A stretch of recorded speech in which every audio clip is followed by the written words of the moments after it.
Hello, नमस्ते, जय हिंद। कैसे आप सभी? उम्मीद करता हूँ आप लोग बहुत बढ़िया होंगे और अच्छे से अपना ख्याल रख रहे होंगे। सो दोस्तों, आज की जो हमारी क्लास है वो है आपका सेंसस ऑफ इंडिया। तो आज की जो हमारी क्लास है वो है आपका सेंसस ऑफ इंडिया। ठीक है। सो इंडियन ज्योग्राफी का लास्ट क्लास एक तरह से कह सकते हैं। इसके बाद अपन जो है वर्ल्ड फिजिकल पढ़ेंगे। काफ़ी इम्पॉर्टेंट है और सिर्फ आपके जो है जेएसएससी एग्ज़ाम्स नहीं, बल्कि जितने भी एग्ज़ाम्स होते हैं, जहाँ कहीं भी इंडियन ज्योग्राफी पढ़ना है ना, उन सब में एक तरह से ये चीज़ आपके एग्ज़ाम्स में आता ही आता है। ये बैच कब से स्टार्ट हुआ है? स्टार्ट हुआ तो जो है हो गया है ना। और जैसा कि आपको पता है कि रिकॉर्डेड लाइव है ना, दोनों तरह की चीज़ें हैं यहाँ पर। तो जो क्लास अगर आप लाइव नहीं देख पाए, आप उसको रिकॉर्डेड एक्सेस कर सकते हैं। ये फैसिलिटी मिलता है एंड आपको अनलिमिटेड एक्सेस करने का ऑप्शंस भी मिलता है। सो आराम से पढ़िए, कहीं कोई दिक्कत होगा तो आप बेफिक्र होकर पूछते जाइएगा। बाकी शुरू करते हैं आज की क्लास को। So let's start census of India and इसी टॉपिक में हम लोग कवर करेंगे tribes of India as well, right. So let's start and सबसे पहले हम बात करेंगे भारत की जनगणना के संबंध में। देखिए, जनगणना की जब हम बात करते हैं, है ना, तो क्या होता है कि हर 10 साल में ये जनगणना आयोजित की जाती है और इसके पीछे कई सारे कारण हैं। क्योंकि जब आपको सही आंकड़े प्राप्त हों तो आप नीति निर्माण करने में, ठीक है, सक्षम हो सकते हैं और जो भी कल्याणकारी योजनाएं लाई जाती है उसको सही तरीके से इम्प्लीमेंट एंड एग्जीक्यूट किया जा सकता है। सबसे पहले अगर हम बात करते हैं, census comes under the union list. जैसे इंडियन पॉलिटी में आपने पढ़ा होगा, division of power in schedule 7, और वहां पर हमें union list, concurrent list and state list देखने मिलता है। यूनियन लिस्ट यानी वो सब्जेक्ट जिस पर सिर्फ और सिर्फ केंद्र सरकार को कानून बनाने का अधिकार है, उसे यूनियन लिस्ट के अंतर्गत रखा गया है। वो सब्जेक्ट जिन पर कानून बनाने का अधिकार सिर्फ और सिर्फ राज्यों को है, उसे स्टेट लिस्ट में रखा गया है। और वैसे विषय जिस पर केंद्र के साथ साथ राज्यों को भी कानून बनाने का अधिकार है, उसको कंकरेंट लिस्ट यानी समवर्ती सूची में रखा गया है। जी हाँ, करंट अफेयर्स भी होगा। तो अगर हम बात करते हैं सेंसस जो है वो किसका विषय है, तो ध्यान रख लीजिएगा, ये यूनियन लिस्ट का विषय है। और अगर इस पर किसी भी प्रकार का कोई कानून बनाना हो तो यह सिर्फ और सिर्फ केंद्र सरकार ही बना सकती है। संविधान के अनुच्छेद 246 के अनुसार, ध्यान रख लीजिएगा, संविधान के अनुच्छेद 246 के अनुसार, ठीक है, यह कार्यभार संघ सरकार का होता है। ध्यान रख लीजिएगा, है ना। Under article 246 census work is of union government, right. अब अगर हम यहाँ पे थोड़े से हिस्टोरिकल बैकग्राउंड की बात करते हैं, तो पहली जो आंशिक जनगणना हुई थी, फर्स्ट पार्शियल सेंसस इन 1872 अंडर लॉर्ड मेयो, यानी लॉर्ड मेयो के कार्यकाल के दौरान आपको 1872 ईस्वी में पहली आंशिक जनगणना हुई थी। और उसके बाद 1881 ईस्वी लॉर्ड रिपन के समय रेगुलर सेंसस स्टार्ट हुआ और उस समय से लेकर लगातार 10 सालों के अंतराल में यह सेंसस करवाया जाता है। दरअसल सेंसस का काम गृह मंत्रालय के अधीन महापंजीयक या फिर जिसे रजिस्ट्रार जनरल कहा जाता है या जनगणना आयुक्त भी कहते हैं, उसी के द्वारा इस कार्य का संचालन किया जाता है। और you can say the census work conducted by registrar general under ministry of home affairs and the first census commissioner was none other than Henry Plowden. याद रख लीजिएगा, पहले जो आपका सेंसस कमिश्नर थे या जनगणना आयुक्त थे, उसका नाम क्या था? Henry Plowden, right. अब यहां पर अगर हम बात करते हैं तो सेंसस के जब आंकड़े आते हैं तो कई सारी चीजें हमें देखने मिलती हैं। और उनमें से एक है आपका क्या, कि जनसंख्या वृद्धि दर या फिर जो है आपका जन्म वृद्धि दर या फिर दशकीय वृद्धि दर, है ना, सेक्स रेशियो, शिक्षा, यानी जो है जिसे हम लिटरेसी रेट कहते हैं, ऐसी सारी चीजें देखने मिलती है। जब वर्ष 1921 में जनगणना के आंकड़े आए तो ध्यान रख लीजिएगा उस समय न्यूनतम जनसंख्या वृद्धि दर देखा गया और इस कारण से इसे क्या कहा जाता है, द ग्रेट डिवाइड ईयर बोलते हैं। ठीक है, ये एग्जाम में पूछा जाता है। ठीक है, क्यों कहा जाता है, क्योंकि इस टाइम पे लोवेस्ट ग्रोथ रेट रिकॉर्ड किया गया था बिटवीन 1911 टू 1921। तो अगर एक दशक के आधार पर पूछा जाएगा तो 1911 से लेकर 1921 होगा, लेकिन वहीं अगर पूछा जाता है एक सिंगल ईयर अगर आपसे पूछा जाता है तो याद रख लीजिएगा 1921 का जो टाइम पीरियड रहा है उसे ग्रेट डिवाइड ईयर या महाविभाजक वर्ष के रूप में जाना जाता है। ठीक है, क्या बोलते हैं, महाविभाजक वर्ष कहते हैं।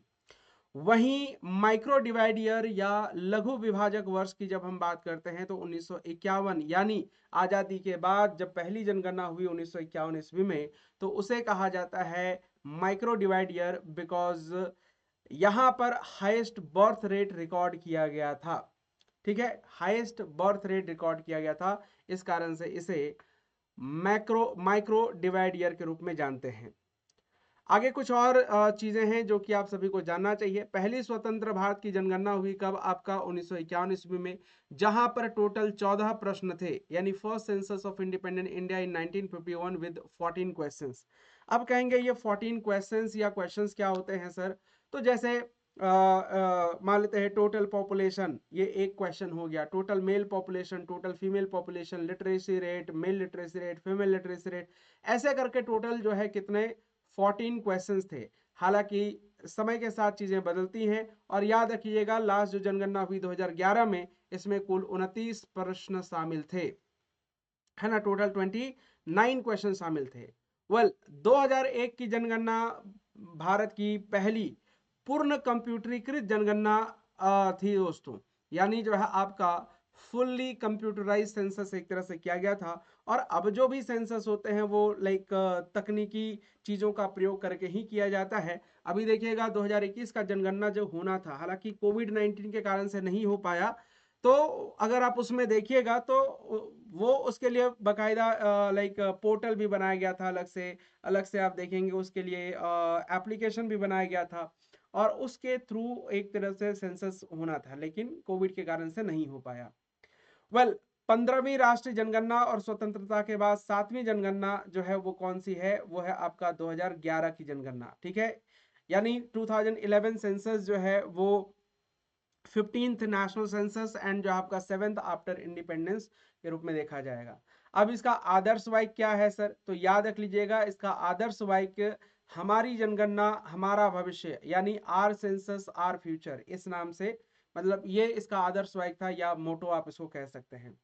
मैस्कोट की जब हम बात करते हैं तो याद रख लीजिएगा एक प्रगणक शिक्षिका यानी एन्यूमरेटर टीचर है। अभी आगे हम आपको दिखाएंगे भी कि आखिर वो एन्यूमरेटर टीचर हैं कौन। रजिस्ट्रार जनरल और जनगणना आयुक्त की जब हम बात करते हैं तो सी चंद्रमौली जो है 2011 के जनगणना के रजिस्ट्रार जनरल या फिर आप इसको सेंसस कमिश्नर कह सकते हैं। बाकी अगर हम लोगो एंड मैस्कोट दोनों की अगर हम बात करते हैं, कुछ इस तरह से आपको देखने को मिलता है। सबसे पहले हम लोगो की बात करते हैं। आप भारत की जनगणना यानी सेंसस ऑफ इंडिया वाला ये कंप्लीट लोगो देख सकते हैं, जहां पर आपको कई अलग अलग चीजें जो है डिवाइड करके दिखाई गई हैं।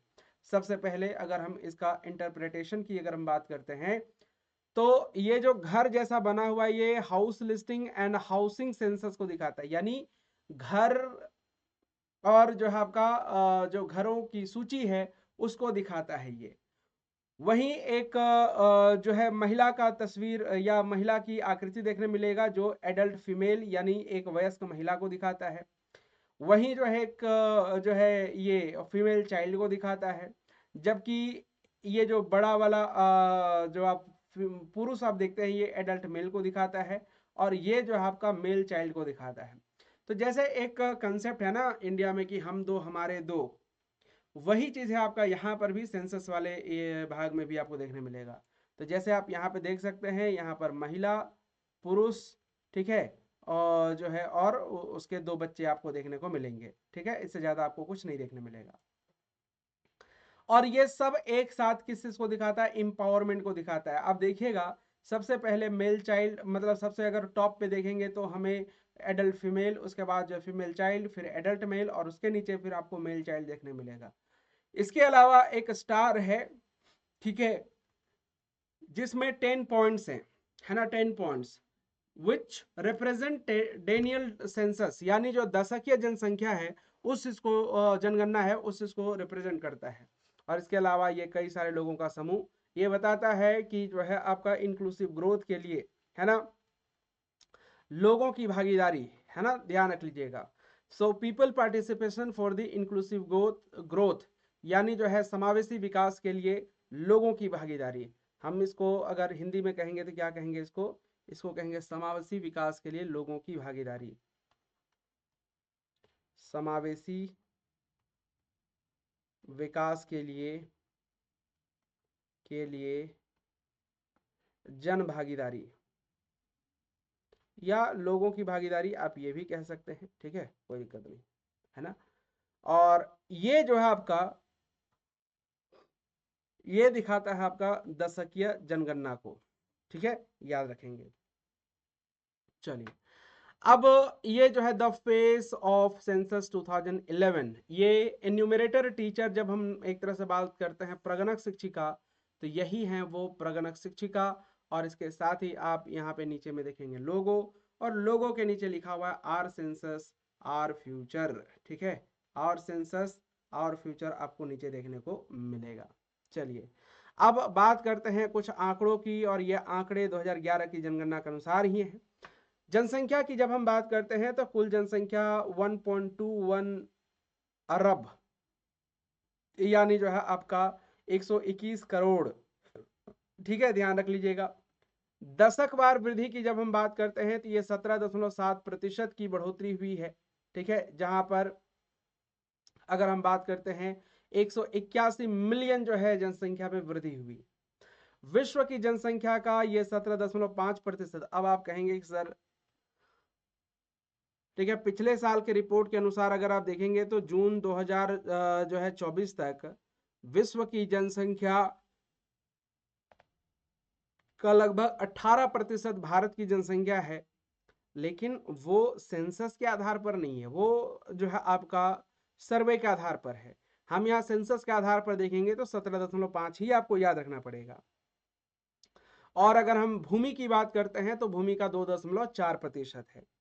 सबसे अधिक जनसंख्या वाला राज्य जो है वो कौन सा, आपका उत्तर प्रदेश, जहां पर लगभग 20 करोड़, मान के चलिए 19 करोड़ के आसपास जो है एक तरह से पॉपुलेशन है, लेकिन ऐसे आप 20 करोड़ ध्यान रख सकते हैं। ग्रामीण शहरी विभाजन की बात करते हैं तो ग्रामीण जनसंख्या आपको 68.8%, और वहीं शहरी जनसंख्या 31.2% देखने मिलता है। सर्वाधिक ग्रामीण जनसंख्या जहां आपको हिमाचल प्रदेश में मिलता है, तो वहीं सर्वाधिक शहरी राज्य अगर हम बात करते हैं तो गोवा, यहाँ की 62% जनसंख्या शहरी क्षेत्रों में रहती है, याद रखेंगे। लिंगानुपात की जब हम बात करते हैं दोस्तों तो ध्यान रखें, लिंगानुपात का क्या मतलब होता है। लिंगानुपात का मतलब होता है कि अगर 1000 अगर जो है पुरुष हैं तो उनकी तुलना में महिलाओं की संख्या कितनी है, ठीक है, उनकी तुलना में महिलाओं की संख्या कितनी है, उसी को कहा जाता है, उसी को कहते हैं सेक्स रेशियो, यानी जो है आपका लिंगानुपात, ठीक है। तो कुल लिंगानुपात की अगर ओवरऑल सेक्स रेशियो की बात करते हैं तो 943 महिलाएं प्रति 1000 पुरुष, यानी 943 फीमेल्स पर 1000 मेल्स आपको देखने मिलेगा। वहीं अगर हम बाल लिंगानुपात की बात करते हैं तो 914 है, और सर्वाधिक लिंगानुपात की बात करते हैं तो केरल में है, और वहीं न्यूनतम लिंगानुपात की बात करते हैं तो वह आपको हरियाणा में देखने मिलता है। तो ये चीजें क्या करनी है, आपको थोड़ी सी याद रख लेनी है, क्योंकि एग्जाम्स में ये तो आता ही आता है भाई, ठीक है, ये आपको देखने को मिलेगा ही मिलेगा। वहीं अगर हम आगे बात करते हैं इस बारे में, ठीक है, तो याद रखेंगे साक्षरता दर, हालांकि आगे इसके बारे में और डिस्कस किया जाएगा। तो कुल साक्षरता दर अगर हम बात करते हैं 74.04%, जिसमें अगर हम दशकीय वृद्धि की बात करते हैं तो 9.21% आपको ये वृद्धि देखने मिलेगा, जहां सर्वाधिक साक्षरता केरल में है, तो वहीं न्यूनतम साक्षरता आपको बिहार में देखने मिलेगा। और यहाँ पर नोट करके आप याद रख लीजिएगा, mail literacy rate, female literacy rate highest कहां पे आपको मिलेगा, केरला में। Mail literacy rate and female literacy rate lowest कहां पे मिलेगा, वो आपको मिलेगा बिहार में। तो ऐसी कुछ चीजें भी आपको साथ ही साथ क्या कर लेना है, ध्यान रख लेना है, ठीक है।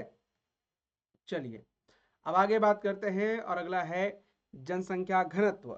जनसंख्या घनत्व का मतलब होता है कि पर 1000 जो है स्क्वायर मीटर पे, यानी जो आप याद रख लीजिएगा पर स्क्वायर किलोमीटर, ऐसे याद रख लीजिएगा, है ना, पर स्क्वायर किलोमीटर पर, ठीक है, नंबर ऑफ पीपल, ठीक है, ध्यान रख लीजिएगा, लोगों की जनसंख्या ही, लोगों की संख्या ही क्या कहलाता है आपका, उसको कहते हैं जनसंख्या घनत्व। औसत घनत्व की बात करते हैं 382 व्यक्ति प्रति वर्ग किलोमीटर है। सर्वाधिक घनत्व राज्य जो है आपको बिहार देखने मिलेगा, जहां पर 1106 व्यक्ति प्रति वर्ग किलोमीटर है। और अगर हम न्यूनतम जनघनत्व की बात करते हैं तो याद रख लीजिएगा 17 व्यक्ति प्रति वर्ग किलोमीटर आपको कहां पे मिलेगा, वो मिलेगा आपको अरुणाचल प्रदेश में। 1 मिनट थोड़ा सा आप यहाँ पे होल्ड कीजिएगा, ठीक है, हालांकि होल्ड नहीं करना है, ठीक है। मुझे उम्मीद है कि ये सारी चीजें आपको जो है ध्यान रहेंगी और कहीं पर भी आपको दिक्कत नहीं होगा, ठीक है।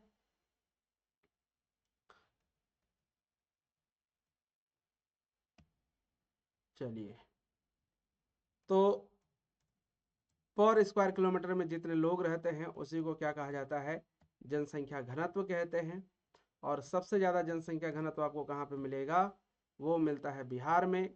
जबकि जो है अगर हम देखेंगे सबसे कम वो है कहाँ पे आपका, अरुणाचल प्रदेश में।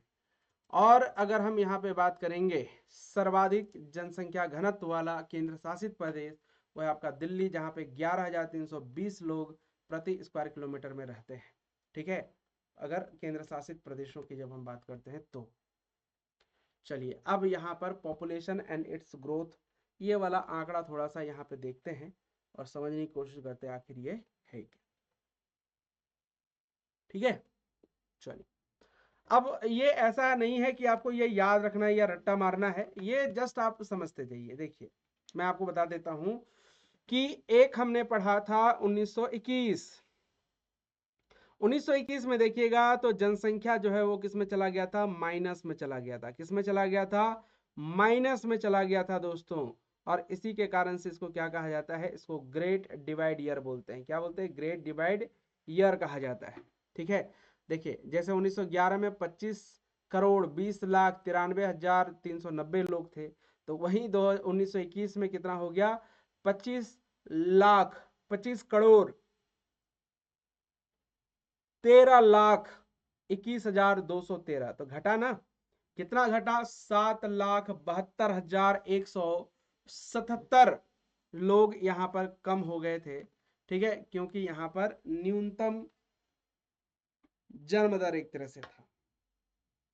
वही मैक्रो डिवाइड ईयर की जब हम बात करते हैं दोस्तों, तो ध्यान रखिएगा, ये कहा जाता है किसको, ये कहा जाता है 1951 के जनगणना को मैक्रो डिवाइड ईयर, है ना, क्या बोलते हैं, माइक्रो डिवाइड ईयर बोलते हैं, क्योंकि यहाँ पे अत्यधिक जो है जन्म दर था।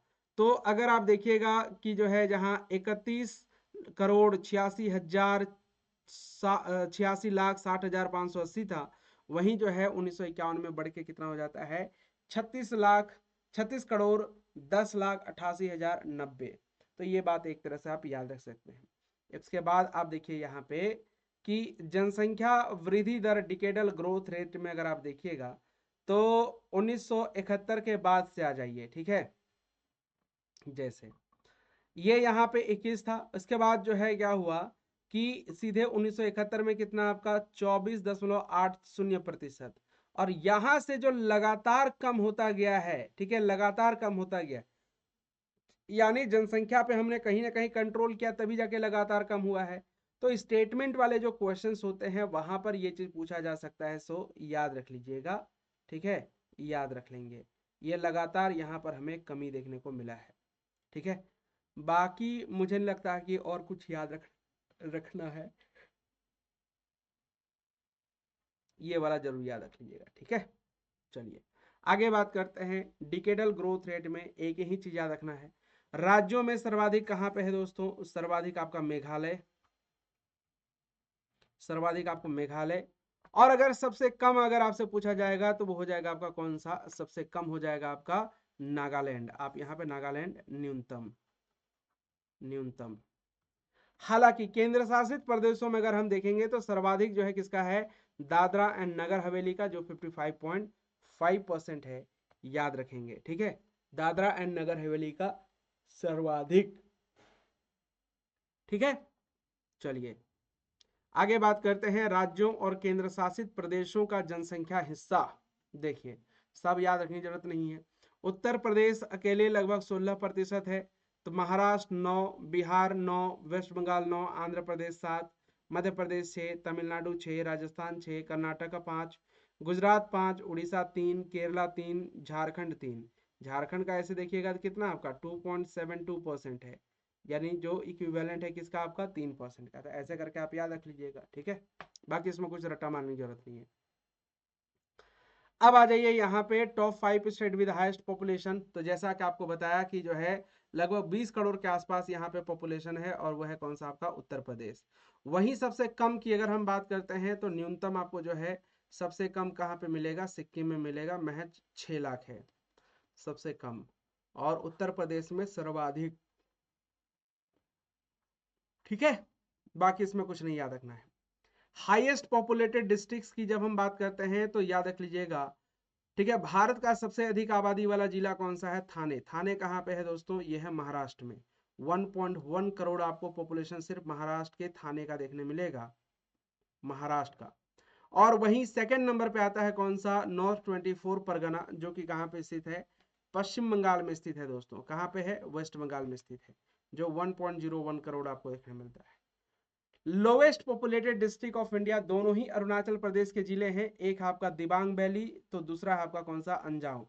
दिबांग वैली में महज 7,948 लोग रहते हैं, तो आपका अंजाव में 21,089 लोग रहते हैं। तो इस तरीके से आप क्या कर सकते हैं, इस चीज को याद रख लीजिएगा। सबसे बड़ा राज्य उत्तर प्रदेश, और सबसे छोटा राज्य सिक्किम। सबसे बड़ा जिला थाने, तो सबसे छोटा जिला कौन सा, दिबांग वैली, है ना, इन टर्म्स ऑफ पॉपुलेशन। अब आ जाइए सीधे जो है दशकीय विकास दर, डिकेडल ग्रोथ रेट। तो जनगणना 2011 के अनुसार मेघालय ने 2001-11 के दौरान सबसे अधिक, याद रख लीजिएगा, सबसे अधिक दशकीय वृद्धि दर दर्ज की है। हालांकि अगर हम राज्यों और केंद्र शासित प्रदेशों की तुलना करें, सबसे अधिक वृद्धि दर दादरा और नगर हवेली द्वारा दर्ज की गई, जो कि 55.50% है। सबसे कम वृद्धि दर नागालैंड की रही, जो कि नकारात्मक रहा है, 0.47%। उसके बाद आपका केरल का रहा है, याद रखेंगे, है ना। चलिए अब यहां पर अगर हम देखेंगे कुछ और आंकड़े, ठीक है, तो ग्रोथ रेट आपको दिखा रहा होगा यहाँ पे। तो मेघालय जो है आपका पहले नंबर पे है, मतलब सर्वाधिक, और दादरा एंड नगर हवेली जो है आपका केंद्र शासित प्रदेशों में सबसे पहले नंबर पे है। ठीक है, सबसे पहले नंबर पे है। आगे जो है कुछ महत्वपूर्ण आंकड़े हैं जो कि आप सभी को ध्यान रख लेना है, और मेन चीजें याद रखनी है। ऐसा नहीं कि ये पूरे के पूरे लाइन ही याद रख लेना। देखो डिकेडल ग्रोथ रेट, यानी जो है आपका दशकीय जनसंख्या वृद्धि दर। ठीक है, जनसंख्या वृद्धि दर, तो ऑलरेडी हमने बात की दादरा नगर हवेली। अगर मिनिमम डिकेडल ग्रोथ रेट की बात करते हैं तो वह कौन सा आपका नागालैंड है। ठीक है, कौन सा है, नागालैंड है। मैक्सिमम सेक्स रेशियो की बात करते हैं तो वह है केरल 1084, और मिनिमम सेक्स रेशियो की बात करते हैं दमन एंड दीव। ठीक है, हालांकि राज्यों में कौन सा आएगा आपका, हरियाणा, ये बात भी याद रखिएगा।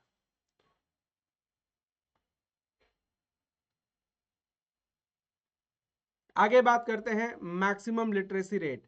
लिटरेसी रेट की जब बात की जाती है तो केरला पहले नंबर पे आता है, जबकि बिहार जो है आपका सबसे कम में पहले नंबर पे आता है। मैक्सिमम मेल लिटरेसी रेट की बात करते हैं, केरल पहले नंबर पे है, जबकि सबसे कम जो है आपको कहाँ पे मेल लिटरेसी रेट मिलेगा, बिहार में ही मिलेगा। इवन फीमेल वाले में भी वही चीज है। तो मैक्सिमम फीमेल लिटरेसी रेट कहाँ पे, केरल में है, और सबसे कम कहाँ पे है, बिहार में है। मैक्सिमम पॉपुलेशन डेंसिटी की बात करते हैं तो दिल्ली में है, और मिनिमम पॉपुलेशन डेंसिटी की बात करते हैं तो वह आपका कौन सा, अरुणाचल प्रदेश, 17 व्यक्ति प्रति वर्ग किलोमीटर।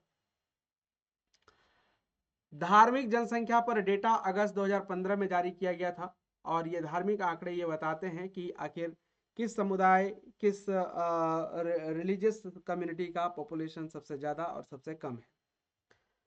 हिंदू की बात करते हैं तो ऑलमोस्ट 80% के आसपास है, मुस्लिम की बात करेंगे तो 15% के आसपास है, Christian 2.3%, Sikh 1.7%, Buddhist 0.7%, Jain 0.4%।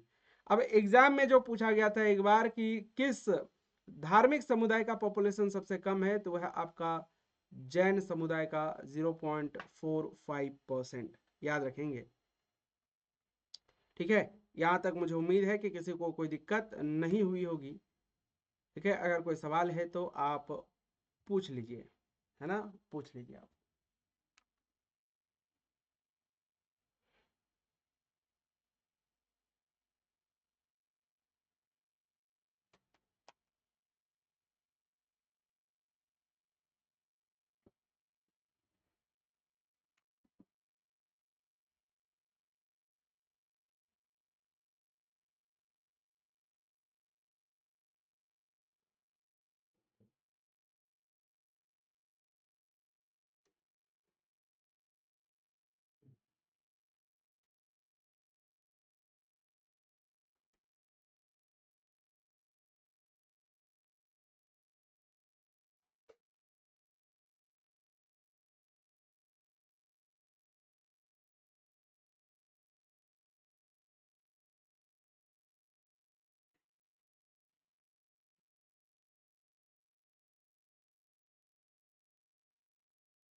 Okay, उम्मीद है कि कोई डाउट आपका नहीं होगा। ठीक है, चलिए आगे बात करते हैं दोस्तों, और आगे जो हम समझने की कोशिश करते हैं ट्राइब्स ऑफ इंडिया।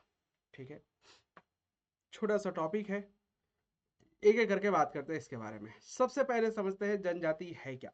हालांकि ये आपके एग्जाम में नहीं पूछा जाएगा, बट एक होता है ना कि एक जनरल चीजें हैं कि भाई आखिर जनजाति हम कहेंगे तो कहेंगे किसको, ध्यान रखिएगा। A tribe is a social division in a traditional society consisting of families linked by social, economic, religious, or blood ties with a common culture and dialect. A tribe possesses certain qualities and characteristics that make it a unique cultural, social, and political entity. तो दरअसल जनजाति हमारे ही समाज का एक सामाजिक विभाजन है, जिसमें जैसे हमारे अपने समाज का अपनी संस्कृति और बोली, भाषा, रिलीजियस एक्टिविटीज, ये सारी चीजें होती है, वैसे ही इस समाज का भी क्या होगा, एक सामान्य संस्कृति होगी, बोली होगी, और इसी के साथ सामाजिक, आर्थिक, धार्मिक या रक्त संबंधों से जुड़े हुए एक परिवार शामिल होंगे। राइट, इनके पास कुछ गुण और विशेषताएं होती है जो इन्हें हमसे थोड़ा सा अलग करने का काम करती है, बाकी कुछ नहीं है। ठीक है, ये भी समाज का ही एक पार्ट है दोस्तों, it's a part of society. Generally tribe को क्या बोला जाता है, ट्राइब को आदिवासी बोलते हैं, तो आदिवासी कहिए, ट्राइब कहिए, बट या इज द सेम। नाउ अब अगर हम बात करते हैं भारत के कुछ जनजातियों से संबंधित कुछ फैक्ट्स हैं which you have to remember. And now सबसे पहले अगर हम बात करते हैं संविधान की अनुसूची 5 के तहत भारत में जनजातीय समुदायों को मान्यता मिली हुई है ना। यानी अगर हम शेड्यूल 5 की बात करते हैं, so it is associated with the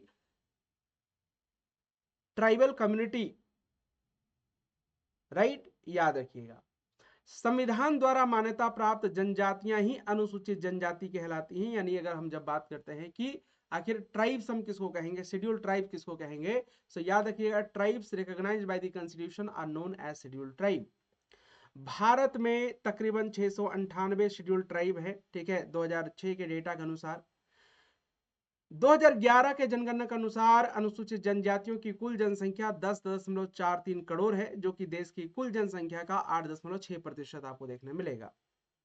शहरी क्षेत्रों में अनुसूचित जनजातियों की हिस्सेदारी 2.8% है। मध्य प्रदेश, महाराष्ट्र, उड़ीसा, राजस्थान, गुजरात, झारखंड, छत्तीसगढ़, आंध्र प्रदेश, पश्चिम बंगाल और कर्नाटक में अनुसूचित जनजातियों की जनसंख्या सर्वाधिक आपको देखने को मिलेगा। वहीं अगर हम कुछ राज्यों की बात करते हैं जिसमें असम, मेघालय, नागालैंड, जम्मू कश्मीर, त्रिपुरा, मिजोरम, बिहार, मणिपुर, अरुणाचल प्रदेश और तमिलनाडु में अनुसूचित जनजातियों का प्रतिशत 15.3% हिस्सा है। अन्य राज्यों और केंद्र शासित प्रदेशों में अनुसूचित जनजाति का योगदान नगण्य है। कुछ ऐसे राज्य हैं जहां पर अनुसूचित जनजातियां हैं ही नहीं, जैसे हरियाणा, पंजाब, दिल्ली। ये कुछ ऐसे राज्य हैं जहां पर अनुसूचित जनजातियां हैं ही नहीं। भारत में लक्षद्वीप और मिजोरम, याद रखेंगे, लक्षद्वीप और मिजोरम में अनुसूचित जनजातियों का कुल जनसंख्या में सबसे बड़ा अनुपात है। अगर हम रेशियो की बात करें सबसे ज्यादा है, और उसके बाद नागालैंड और मेघालय जैसे राज्य आते हैं। मध्य प्रदेश में अनुसूचित जनजातियों की जनसंख्या सबसे अधिक है तथा उसके बाद आपको उड़ीसा देखने को मिलेगा। छत्तीसगढ़ का बस्तर जिला अनुसूचित जनजातियों की सबसे बड़ी आबादी वाला जिला के रूप में रिकॉग्नाइज किया जाता है या इसको जाना जाता है। ये बात आपको क्या करनी है, थोड़ी सी याद रख लेनी है। अब बात करते हैं, जैसे आपको मैंने बताया था ना, कुछ ऐसे राज्य हैं जहां पर एक भी अनुसूचित जनजाति नहीं है। वो कौन सा आपका, जैसे पंजाब, दिल्ली, चंडीगढ़, ठीक है, पंजाब, दिल्ली, चंडीगढ़, पौंडीचेरी और हरियाणा में कोई अनुसूचित जनजाति नहीं है। ये सब एग्जाम में पूछा जाता है, डायरेक्ट हिट करेगा सवाल, याद रखिएगा। लोकसभा में अनुसूचित जनजातियों के लिए सीटों का आरक्षण है जो जनगणना के आंकड़ों के आधार पर होता है। संविधान का अनुच्छेद 330 इस बारे में एक तरह से प्रावधान करता है। वहीं अगर हम बात करते हैं, a total of 47 seats are reserve for scheduled tribes in the Lok Sabha, यानी अगर अनुच्छेद 330 के अनुसार देखेंगे तो लोकसभा में 47 सीटों का पर आरक्षण किनका है, अनुसूचित जनजातियों का है। 1956 का अनुसूचित जनजाति एवं अनुसूचित जाति एवं जनजाति सूची लक्षद्वीप के निवासियों को एसटी मान्यता एक तरह से देता है, ठीक है। यानी जो आपका अगर हम बात करें the schedule caste and schedule tribes list 1956 grants ST status to native residents of Lakshadweep. अनुच्छेद 342 अनुसूचित जनजातियों के निर्धारण की प्रक्रिया बताता है और अनुच्छेद 275 अनुसूचित जनजातियों के कल्याण हेतु राज्यों को केंद्र से विशेष वित्तीय सहायता का प्रावधान भी करता है। तो ये बात आप क्या करेंगे, थोड़ा सा याद रखिएगा एग्जाम पॉइंट ऑफ व्यू से।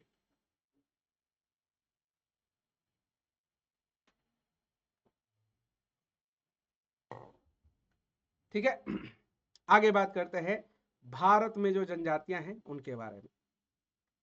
Article 366 clause 25 defines scheduled tribe as such tribe or the tribal communities or parts of or groups which within such tribes or tribal communities as are deemed under article 342 to be scheduled tribes for the purpose of this constitution। यानी संविधान का अनुच्छेद 366 clause 25 ये कहता है कि अनुसूचित जनजाति हम किसको कहेंगे। तो दरअसल ऐसे जनजातीय या जनजातियों का जनजातीय समुदाय या ऐसे जनजातियों या जनजातीय समुदाय का कुछ हिस्सा जिसको अनुच्छेद 342 के तहत परिभाषित किया गया है या जिसको 342 संविधान के 342 में शामिल कर लिया गया है, उसी को क्या माना जाएगा, अनुसूचित जनजाति माना जाएगा। तो हमने अभी कुछ देर पहले ही बात किया था कि संविधान का अनुच्छेद 342 क्या कहता है आपका, 342 जो है हमें जनजातियों के निर्धारण की प्रक्रिया बताता है। ये बात आप अलग से याद रखिएगा। नाउ अब भारत की जो प्रमुख जनजातियां हैं वो आप इस मैप में देख सकते हैं। राज्य और उससे जुड़े हुए जो अनुसूचित जनजाति है उसके बारे में आप यहाँ पर एक एक करके देख सकते हैं, ठीक है। हालांकि जब आपको ये नोट्स मिल जाएगा तो आप वहां पर उसको डाउनलोड करके आप एक तरह से इसको जूम कर करके देख सकते हैं। जैसे अगर हम जम्मू कश्मीर और लद्दाख की बात करते हैं तो यहाँ पर आपको बाल्ती, गर्रा, सिप्पी, बकरवाल, मोन, गद्दी, ठीक है, पुरिकपा और बेदा जैसी जनजातियां मिलती हैं, जबकि हिमाचल प्रदेश में स्वांगल, गुर्जर, लाहौलास, खास, पंगवाला, लंबा, गद्दीज ये सब आपको देखने मिलेंगे। हालांकि इस मैप को जस्ट आप जो है रिवीजन पर्पस के लिए यूज कीजिएगा, बाकी इन जनजातियों की पूरी लिस्ट जो है हम आपको एक तरह से आगे प्रोवाइड करेंगे। तो भारत में अगर हम अनुसूचित जनजातियों की बात करते हैं तो 8.6% है। मसौदा राष्ट्रीय जनजातीय नीति 2006 में 698 अनुसूचित जनजातियां दर्ज हैं। विशेष रूप से कमजोर जनजातीय समूह जनजातियों में सबसे अधिक सुभेद्य होते हैं, यानी particularly vulnerable tribal groups are the most vulnerable among tribal communities. Basically सामाजिक रूप से, सांस्कृतिक रूप से, आर्थिक रूप से, शैक्षणिक रूप से, ठीक है, स्वस्थ रूप से ये सबसे ज्यादा पिछड़े हुए होते हैं।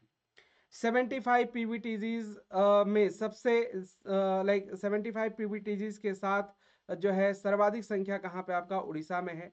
और भील के बाद गोंड भारत का दूसरा सबसे बड़ा आदिवासी समूह है। भील के बाद गोंड मतलब भील सबसे बड़ी जनजातीय समुदाय है।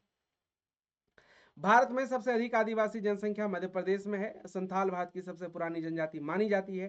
ठीक है, संथालों की देखिए भारत की है ना, ध्यान रखिए, भारत की सबसे पुरानी जनजाति मानी जाती है।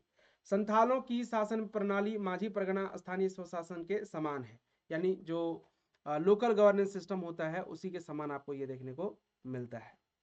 ठीक है, आगे बात करते हैं। यहाँ पर आपको जनजातियों का पूरा लिस्ट मिल जाएगा। अब आप कहेंगे सिर्फ हिंदी में लिखा हुआ है। भाई हिंदी में इसलिए लिखा हुआ है क्योंकि आप इसको जो है इंग्लिश में भी लिखेंगे तो यही आएगा। ठीक है, तो आप इसको बस याद रखिएगा, कुछ चीजें आपके एग्जाम्स में आ सकती हैं।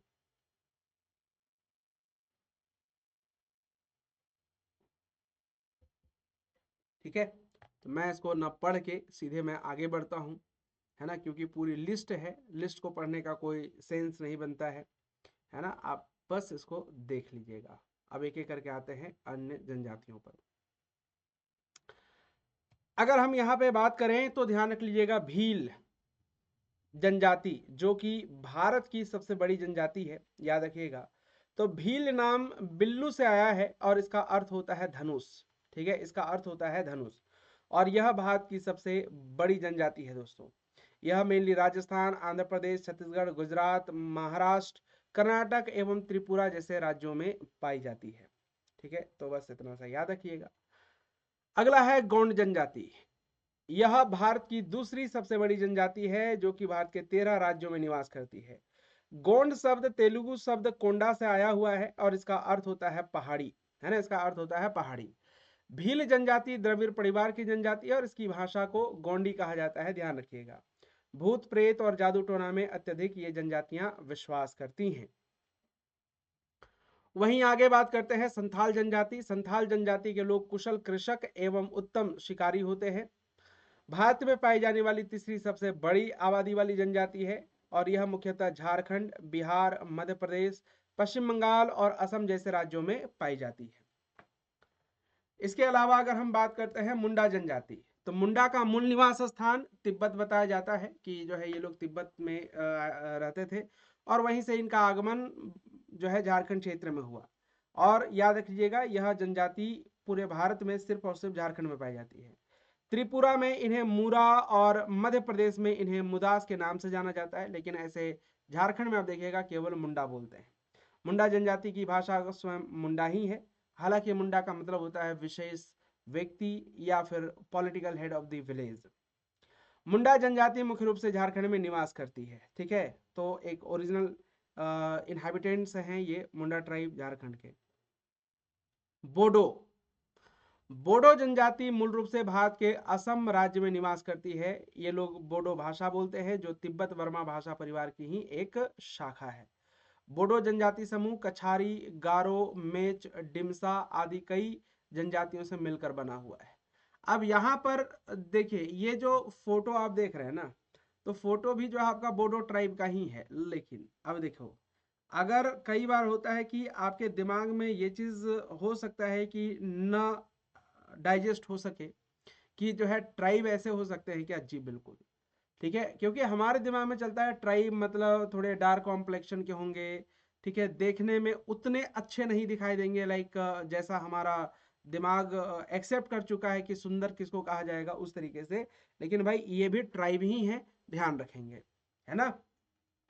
आगे आते हैं, थारू जनजाति। थारू जो है जनजाति उत्तर प्रदेश की सीमा से लगे नेपाल और उत्तराखंड के उधम सिंह नगर क्षेत्रों में मुख्य रूप से प्रवास करती है या निवास करती है। थारू जनजाति के लोग दिवाली को शोक पर्व के रूप में, यानी जो है आपका, ठीक है, एक सौरव फेस्टिवल के रूप में मनाते हैं। अब इसके पीछे कई सारी कहानियां हो सकती है, लेकिन फिलहाल के लिए आप इतना सा याद रख सकते हैं, ठीक है। आगे बात करते हैं भोटिया जनजाति। भोटिया जनजाति के अधिकांश लोग पर्वतीय स्थानों पर निवास करते हैं, खास करके हिमाचल प्रदेश, उत्तराखंड और सिक्किम जैसे राज्यों में। भोटिया या भुटिया जनजाति आर्थिक, शैक्षणिक एवं सामाजिक रूप से अन्य जनजातियों की अपेक्षा थोड़ी पिछड़ी हुई है। भुटिया जनजाति ऋतु प्रवास के लिए एक तरह से प्रसिद्ध, जैसे क्या होता है ना कि एक सर्टेन टाइम के बाद जो है वो दूसरे जगह काम की तलाश में चले जाते हैं, तो आपसे पूछा जाता है कि ऋतु प्रवास के लिए कौन सी जनजातियां जानी जाती है, तो वह आपका भोटिया या भुटिया जनजाति। अगला ट्राइब है आपका नागा जनजाति। नागा की बात करते हैं दोस्तों, तो नागालैंड राज्य में मुख्य रूप से निवास करती हैं ये, और इसके अतिरिक्त आपको पूर्वोत्तर भारत के अन्य राज्यों में भी देखने को मिलेगा। नागा लोग कुशल योद्धा होते हैं, योद्धा मतलब एक तरह से फाइटर, एवं भाला उनका प्रमुख अस्त्र है, और इनका प्रमुख त्योहार मिथन है। मिथन कोई फेस्टिवल होता होगा जो ये लोग सेलिब्रेट करते हैं। नागा जनजाति ने नागिनी सिनेमा की एक अलग भाषा का विकास किया है, जो विभिन्न नागा एवं असमिया भाषा का मिश्रित है। देखिए, एक खास बात आपको जो देखने को मिलेगा, नागालैंड जब आप जाएंगे ना, तो नागा लोग आपस में ही जो है इतने बटे हुए हैं कि अपनी ही भाषा को नहीं समझ पाते। ठीक है, कि मैं भी नागा हूं, अगला भी नागा है, इन उसकी भाषा अलग है, मेरी भाषा अलग है, तो अलग अलग भाषाओं को मिला करके एक भाषा जो बना है वो है आपका नागिनी सिनेमा, ताकि कम्युनिकेशन में इजी हो और एक दूसरे के चीज़ों को समझ सकें, इसीलिए इन्होंने ये इस भाषा को डेवलप किया है। मीना जनजाति, लाइक मोस्ट प्रोस्पेरस और ट्राइबल कम्युनिटी ऑफ राजस्थान। तो राजस्थान की जनसंख्या की दृष्टि से एक प्रथम स्थान रखती है ये मीना जनजातियां। मीना शब्द की उत्पत्ति मीन शब्द से हुई है, इसका मतलब होता है मछली। ठीक है, मीना जनजाति अपनी उत्पत्ति विष्णु के 10वें अवतार को मानती है। ठीक है, आपने कई सारी चीजें सुना होगा, मीना नाम से तो कई सारा नाम आपने सुना होगा। ठीक है, खास करके IAS IPS वगैरह ये काफी सारा सुना होगा।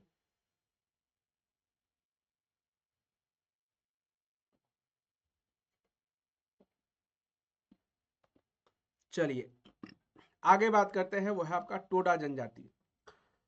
टोडा मेनली तमिलनाडु के क्षेत्रों में रहती है ये जनजातियां, यानी नीलगिरी के पहाड़ी क्षेत्रों में। छोटे प्रवेश द्वार वाली झोपड़ियों में ये निवास करते हैं। टोडा कढ़ाई, जो टोडा एम्ब्रॉयडरी है, इसका बेसिकली प्रसिद्ध इनकी स्मृति चिन्ह है, यानी Toda embroidery is a famous souvenir of this tribe. The Toda tribe is engage in animal husbandry, basically शिकार वगैरह करते हैं, और इनकी भाषा को भी टोडा ही कहा जाता है। टोडा जनजाति में कन्यावध प्रथा के कारण में बहुपति विवाह प्रचलित है। ठीक है, तो बेसिकली जो है आपका एक महिला एक से अधिक जो है एक तरह से क्या करती है, शादी कर लेती है। तो polyandry marriage is prevalent in the Toda tribe due to the practice of female sacrifice, है ना। ये बात आप याद रख सकते हैं, थोड़ी बहुत चीजें हैं। अगला है दोस्तों,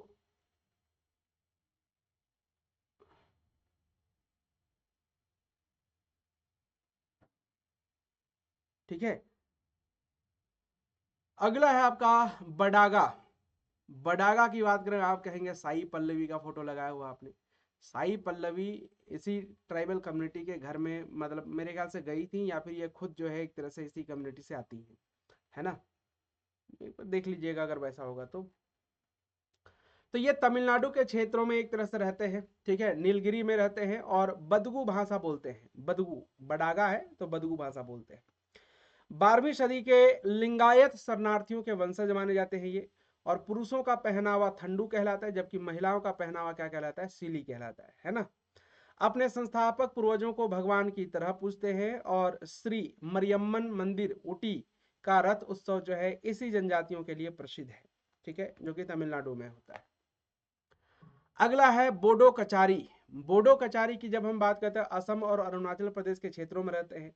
तिब्बती वर्मी समुदाय से संबंधित हैं, बोडो भाषा ही बोलते हैं। और असम में रेशम कीट पालन का ज्ञान एक तरह से यही लोग लेके आए, यानी दे इंट्रोड्यूस सेरिकल्चर इन असम। खेरई पूजा इनका प्रमुख त्योहार है, यानी खेरई पूजा इज देयर मेन फेस्टिवल। तो ये बात ध्यान रखिएगा। ये जो ट्राइबल कम्युनिटी है ये आपका बोडो कचारी है ना, क्या है, बोडो कचारी। अगला है दोस्तों वह है चकमा। कहेंगे ये लोग तो ट्राइब जैसा लग नहीं रहे, भाई ट्राइब ही है। दरअसल होता क्या है ना कि जो है अब किसी खास ओकेजन के लिए तैयार हुए होंगे, है ना, तो थोड़ा सा आपको फील आएगा कि नहीं ये तो ट्राइबल होंगे ही नहीं, है ना। चलिए तो आते हैं, बांग्लादेश और उत्तर पूर्वी भारत में ये लोग रहते हैं, ठीक है। 46 कुलों में विभाजित है। थेरवाड़ा बौद्ध धर्म का पालन करते हैं, ठीक है, ध्यान रख लीजिएगा। चकमा या चंगमा भाषा और लिपि का प्रयोग करते हैं, मतलब इनकी अपनी भाषा और लिपि है। प्रमुख त्योहार में बीजू, बुद्ध पूर्णिमा, ठीक है, कैथीन, सीवर, दान, ये सब आपको देखने को मिलेगा।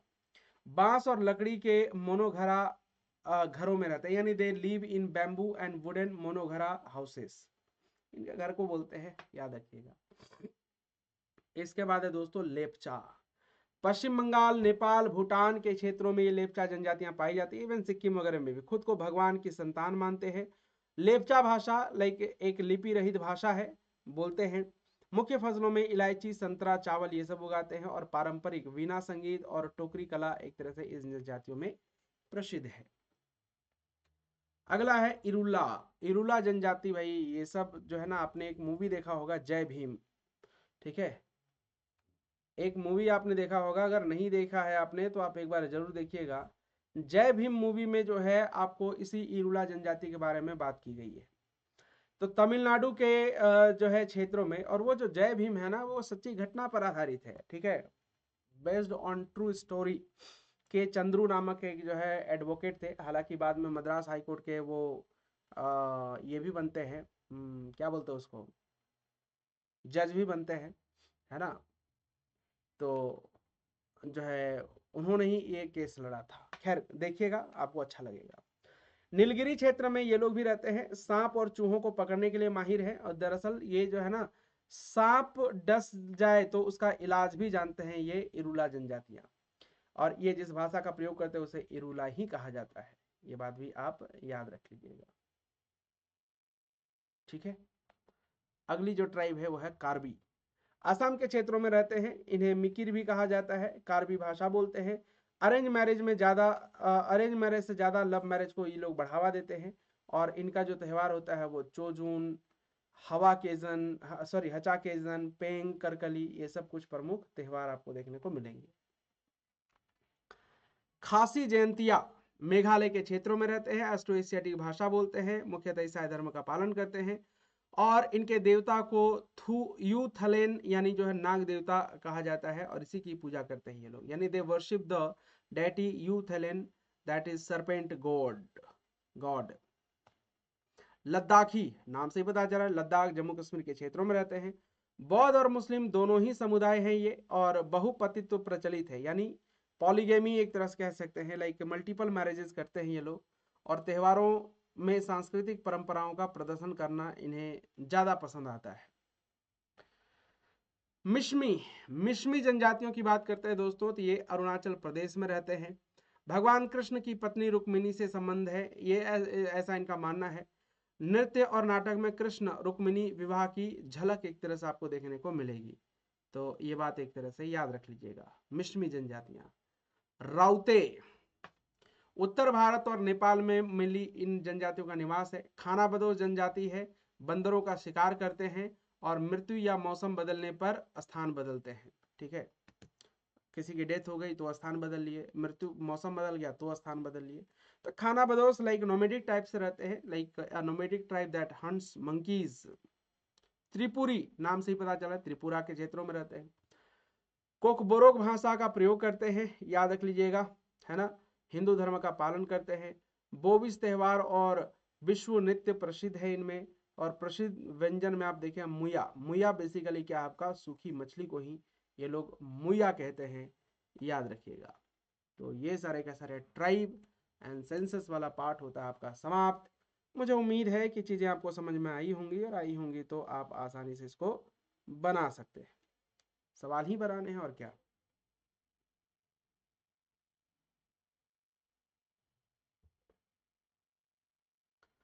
तो आपका ये जो टॉपिक है दोस्तों, ये वाला टॉपिक होता है यहीं पे कंप्लीट, है ना। और मुझे उम्मीद है कि चीज़ें आप समझ पाए होंगे।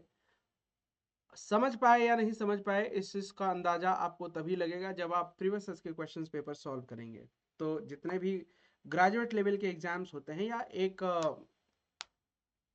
जैसे घटना चक्र हो गया, या और भी कई सारे बुक्स आपको देखने मिल जाएंगे, उनके PYQ सॉल्व कीजिए, डेफिनेटली जो है आपको आइडिया लग जाएगा किस तरह के सवाल पूछे जाते हैं। ठीक है, so thank you so much for joining this session, will see you soon, till then take care, Jai Hind and have a good day to you all.